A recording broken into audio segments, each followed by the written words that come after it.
ಒಂದು ಬಡ ಕುಟುಂಬವಿತ್ತು. ಅವರ ಬಳಿ ತಿನ್ನಲು ಏನೂ ಇರಲಿಲ್ಲ. ಎಷ್ಟೇ ಹುಡುಕಿದರೂ ಕೆಲಸ ಮಾತ್ರ ಸಿಗಲಿಲ್ಲ. ಆ ಕುಟುಂಬದಲ್ಲಿ ಗಂಡ, ಹೆಂಡತಿ ಮತ್ತು ಇಬ್ಬರು ಮಕ್ಕಳು ಇದ್ದರು. ಒಂದು ದಿನ ಈ ಹಳ್ಳಿಯಲ್ಲಿ ಕೆಲಸ ಸಿಗುವುದು ಕಷ್ಟ ಎಂದುಕೊಂಡು ಬೇರೆ ಕಡೆ ಹೊರಟರು. ಈ ಉದ್ದೇಶದಿಂದ ಅವರು ಒಂದು ದಿನ ಗ್ರಾಮವನ್ನು ತೊರೆದರು.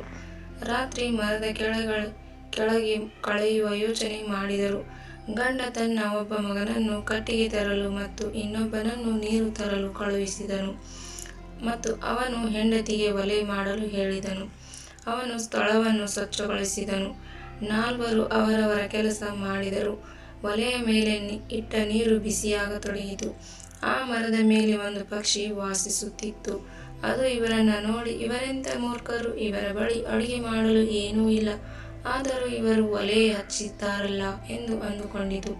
ಕುತೂಹಲದಿಂದ ಆ ಪಕ್ಷಿ ಅವರನ್ನು ಕೇಳಿತು, ನಿಮ್ಮ ಬಳಿ ಅಡುಗೆ ಮಾಡಲು ಏನೂ ಇಲ್ಲ, ಆದರೂ ಒಲೆಯನ್ನು ಹಚ್ಚಿದ್ದೀರಲ್ಲ, ನೀವು ಏನನ್ನು ಬಯಸುತ್ತೀರಿ? ಆ ವ್ಯಕ್ತಿ ಹೇಳಿದ, ನಾವು ನಿನ್ನನ್ನು ಕೊಂದು ತಿನ್ನುತ್ತೇವೆ. ಪಕ್ಷಿ ಹೇಳಿತು, ನೀವು ನನ್ನನ್ನು ಏಕೆ ಕೊಲ್ಲುತ್ತೀರಿ? ಆ ವ್ಯಕ್ತಿ ಹೇಳಿದನು, ನಮ್ಮ ಬಳಿ ಹಣವೂ ಇಲ್ಲ, ಸರಕುಗಳೂ ಇಲ್ಲ, ನಾವೇನು ಮಾಡಬೇಕು? ಈಗ ಪಕ್ಷಿ ಯೋಚನೆಯಲ್ಲಿ ಮುಳುಗಿತು. ಇವರು ಒಲೆಯನ್ನು ಹೊತ್ತಿಸಿದ್ದಾರೆ, ಎಲ್ಲರೂ ಶ್ರಮಜೀವಿಗಳು, ಸುಮ್ಮನಿದ್ದರೆ ಖಂಡಿತವಾಗಿಯೂ ನನ್ನನ್ನು ತಿನ್ನುತ್ತಾರೆ. ಆದ್ದರಿಂದ ಪಕ್ಷಿಯು ಹೇಳಿತು, ನಾನು ನಿಮಗೆ ಹಣವನ್ನು ಕೊಟ್ಟರೆ ನೀವು ನನ್ನನ್ನು ಬಿಟ್ಟು ಬಿಡುತ್ತೀರಾ? ಮನೆಯ ಮಾಲೀಕ ಹೇಳಿದ, ಹೌದು, ಬಿಡುತ್ತೇವೆ. ಪಕ್ಷಿ ನನ್ನ ಜೊತೆ ಬನ್ನಿ, ನಾನು ನಿಮಗೆ ಹಣ ಕೊಡುತ್ತೇನೆ ಎಂದು ಹೇಳಿತು. ಪಕ್ಷಿ ಅವರನ್ನು ಸ್ವಲ್ಪ ದೂರ ಕರೆದುಕೊಂಡು ಹೋಗಿ ತನ್ನ ಕೊಕ್ಕಿನಿಂದ ತೋರಿಸಿ, ಇಲ್ಲಿ ಅಗೆಯಿರಿ ಎಂದಿತು. ಅವರು ಗುಂಡಿ ತೋಡಿ ಅಲ್ಲಿಂದ ಹಣವನ್ನು ತೆಗೆದರು. ಹಂಸಕ್ಕೆ ಕೃತಜ್ಞತೆ ಸಲ್ಲಿಸಿದ ನಂತರ ಅವರು ತಮ್ಮ ಹಳ್ಳಿಗೆ ಹಿಂತಿರುಗಿದರು ಮತ್ತು ಒಂದೇ ದಿನದಲ್ಲಿ ಸಂತೋಷದಿಂದ ಬದುಕಲು ಪ್ರಾರಂಭಿಸಿದರು.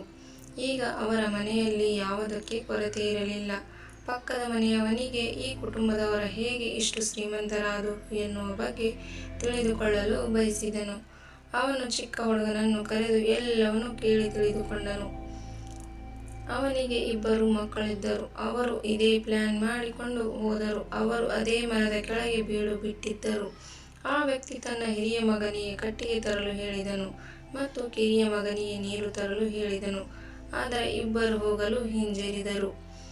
ಅವನ ಹೆಂಡತಿಯು ತನಗೆ ತುಂಬಾ ಸುಸ್ತಾಗಿದೆ ಎಂದಳು.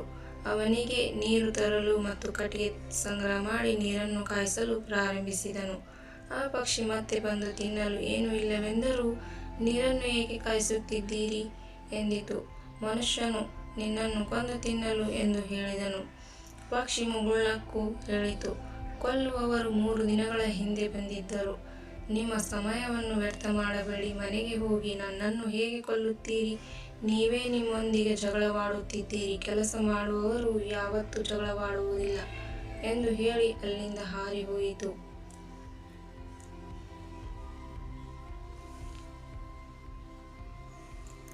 ಜಗತ್ತಿನ ನಿಯಮವು ಇದೇ ಆಗಿದೆ. ಪ್ರಗತಿಯನ್ನು ಬಯಸುವವರು ಒಟ್ಟಾಗಿ ಸಾಗುತ್ತಾರೆ ಮತ್ತು ಇಂದಿಗೂ ಅವರು ಜಗತ್ತಿನಲ್ಲಿ ಮೇಲುಗೈ ಸಾಧಿಸಿದ್ದಾರೆ. ಸಾಮರಸ್ಯದಿಂದ ಬಾಳುವವರು ಮಾತ್ರ ಸಮಾಜವನ್ನು ಗೆಲ್ಲಲು ಸಾಧ್ಯ.